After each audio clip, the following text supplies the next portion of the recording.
Welcome back to The Independence, where I'm going to pretend I didn't just hear that by Welch, okay? And you don't even need to know what he said because it's filthy. We are taking the temperature of healthcare here.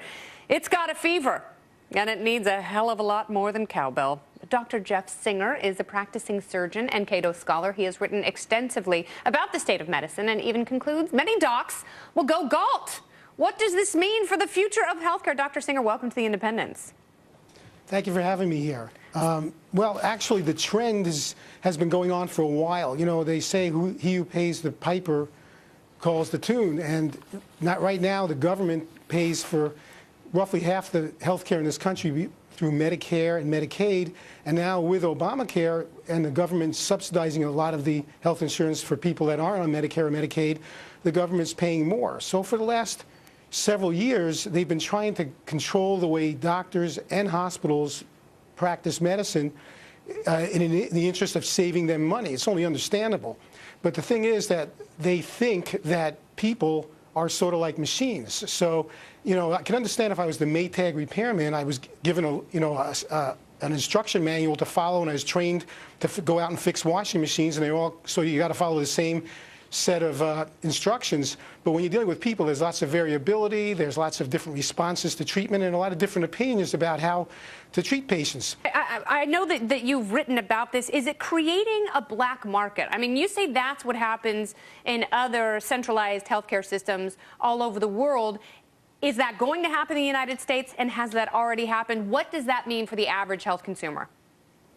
Yeah, well, that particular thing is not creating a black market. That's just making a lot of doctors want to retire earlier or quit work or sell their practices and become employees, which is slowing down the delivery of care and making people do a lot of waiting and getting a lot of delayed care. What's creating a black market is that this also continues to increase the cost of health care.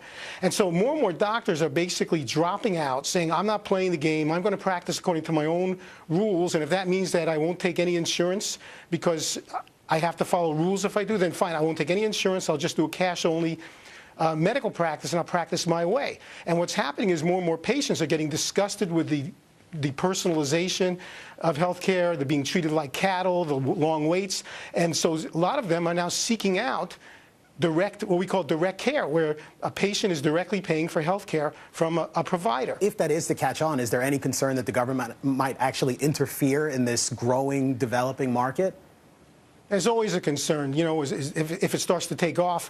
Even in Canada today, a 2005 Supreme Court decision in Canada basically said you can't stop Canadians from seeking to get health care using their own money outside of the Canadian healthcare system, and you can't stop doctors from providing. You can't punish them. So they sort of decriminalized private care in Canada, and more Canadians are finding it rather than having to come south of the border to the United States.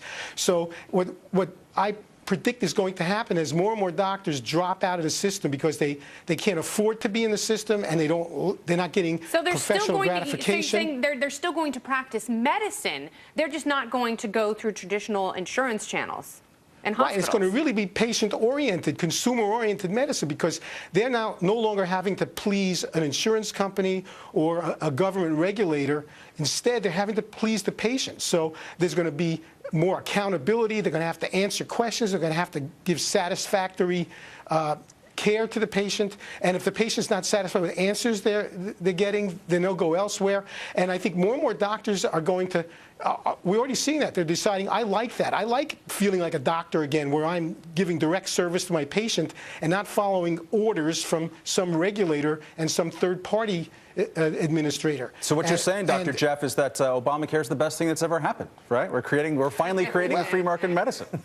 You know, ironically, it may turn out to be, because the Obamacare's business model is not workable. I think it's understood it's not going to work. The question is when it's going to collapse, not if it's going to collapse.